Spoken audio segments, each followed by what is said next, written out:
En cinéma comme en photographie, les choses ne sont pas tout à fait ce qu'elles semblent être. Et il y a des petits artifices qui permettent de complètement tricher, que ce soit en termes d'exposition ou en termes de forme. Là, vous avez l'impression que je suis très loin et en fait, je suis complètement à côté de cette optique.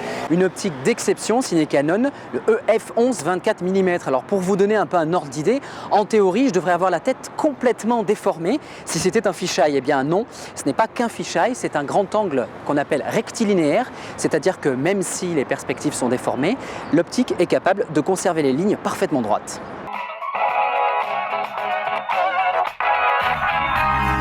Ce qui impressionne au premier regard de cette optique, c'est bien sûr sa lentille frontale qui n'est pas plate, comme sur votre compact ou même sur votre optique de réflexe. C'est une véritable bulle de verre. Cette bulle, c'est justement l'élément optique le plus compliqué à construire et ce qui explique le prix très élevé de ce petit joujou, plus de 3 000 €, à réserver aux passionnés bien sûr. Et d'un point de vue optique, c'est une vraie performance parce que, vous allez pouvoir le lire dans le test, la qualité des clichés, même en bout ici, en bout d'optique, est excellente.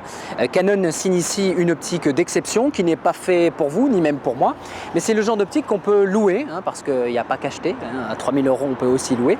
C'est une optique qu'on loue ou qu'on achète quand on a vraiment des besoins forts en architecture notamment, ou en photo de très grands paysages. C'est bien sûr un achat professionnel d'un côté, ou un achat passion, fortuné, mais c'était aussi l'occasion de vous montrer qu'en optique, on est capable de réaliser des trucs incroyables, qui sont aussi bien utiles en photographie qu'en vidéo.